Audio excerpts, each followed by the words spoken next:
Assalamualaikum warahmatullahi wabarakatuh. Perkenalkan, nama saya Irma Suryani, NIT 6020004. Saya dari AMI IP Makassar. Di sini saya akan mempresentasikan hasil kerja saya mengenai pemasaran atau biasa dikenal dengan marketing. Beberapa definisi pemasaran. Kotler 1997 mengatakan bahwa pemasaran adalah suatu proses sosial dan manajerial di mana individu dan kelompok mendapatkan apa yang mereka butuhkan dan inginkan dengan menciptakan, menawarkan, dan mempertukarkan produk yang bernilai di dalam pasar tersebut. Tugas, fungsi, dan orientasi pemasaran. Secara teoritis, pemasaran mempunyai 8 fungsi yang dapat diuraikan sebagai berikut. Fungsi perdagangan, perencanaan yang berkenaan dengan pemasaran produk, barang atau jasa yang tepat dalam jumlah yang tepat, harga yang selaras, termasuk di dalamnya faktor-faktor lain seperti bentuk, ukuran, kemasan, dan sebagainya. Fungsi pembelian, peranan perusahaan dalam pengadaan bahan sesuai dengan kebutuhan, fungsi penjualan atau saling meyakinkan orang untuk membeli suatu produk, barang, atau jasa yang mempunyai arti komersial baginya. Fungsi transportasi, perencanaan, seleksi, dan pengarahan semua alat pengangkutan untuk memudahkan produk, barang, atau jasa dalam proses pemasaran. Fungsi pergudangan, menyimpan barang selama waktu produk tersebut dihasilkan dan dijual. Fungsi standarisasi, penetapan batas-batas elementer berupa perincian-perincian yang harus dipenuhi oleh produk, termasuk di dalamnya grading, yakni memilih kesatuan dari suatu produk yang dimaksud ke dalam kelas-kelas dan derajat-derajat yang sudah ditetapkan dengan standarisasi. Fungsi keuangan merupakan usaha untuk mencari dan mengurus modal dan kredit yang langsung bersangkutan dengan transaksi dalam mengalirkan produk, barang, atau jasa dari produsen dan konsumen. Fungsi komunikasi, segala sesuatu yang dapat memperlancar hubungan di dalam perusahaan dan di luar perusahaan.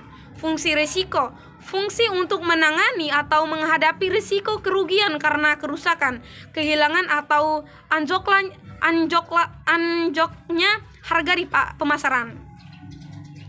Strategi pemasaran adalah serangkaian tujuan dan sasaran, kebijakan, serta aturan yang memberi arah kepada usaha-usaha pemasaran dari waktu ke waktu pada masing-masing tingkatan serta lokasinya. Strategi pemasaran modern secara umum terdiri dari 3 tahap, yaitu segmentasi pasar atau segmenting, penetapan pasar sasaran atau targeting, dan penetapan posisi pasar atau positioning.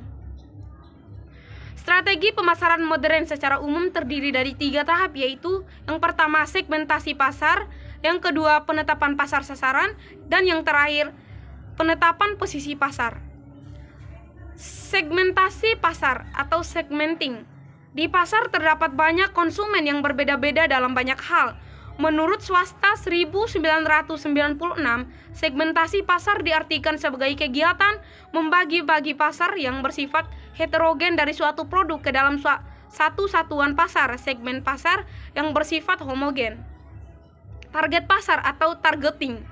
Target pasar adalah kelompok konsumen yang mempunyai ciri-ciri atau sifat hampir sama atau homogen yang dipilih perusahaan dan yang akan dicapai dengan strategi bauran pemasaran atau biasa dikenal dengan marketing mix. Manfaat target pasar. Yang pertama yaitu mengembangkan posisi produk dan strategi bauran pemasaran.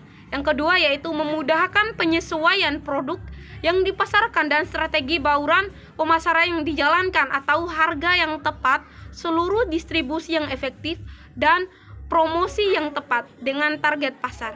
Dan yang ketiga yaitu membidik peluang pasar lebih luas. Hal ini penting saat memasarkan produk baru. Dan yang keempat yaitu memanfaatkan sumber daya perusahaan yang terbatas seefisien dan seefektif mungkin.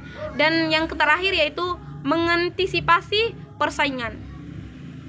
Posisi pasar atau positioning. Positioning adalah tindakan merancang penawaran dan citra perusahaan sehingga menempati suatu posisi kompetitif yang berarti dan berada dalam benak pelanggan sasarannya. Kolter 1997 Positioning merupakan elemen yang sangat utama dalam suatu strategi pemasaran. Kepuasan terletak pada usaha, bukan pada hasil. Berusaha dengan keras adalah kemenangan yang hakiki. Sekian dari presentasi yang dapat saya sampaikan. Apabila ada kekurangan mohon dimaafkan. Sekian dan terima kasih. Wassalamualaikum warahmatullahi wabarakatuh.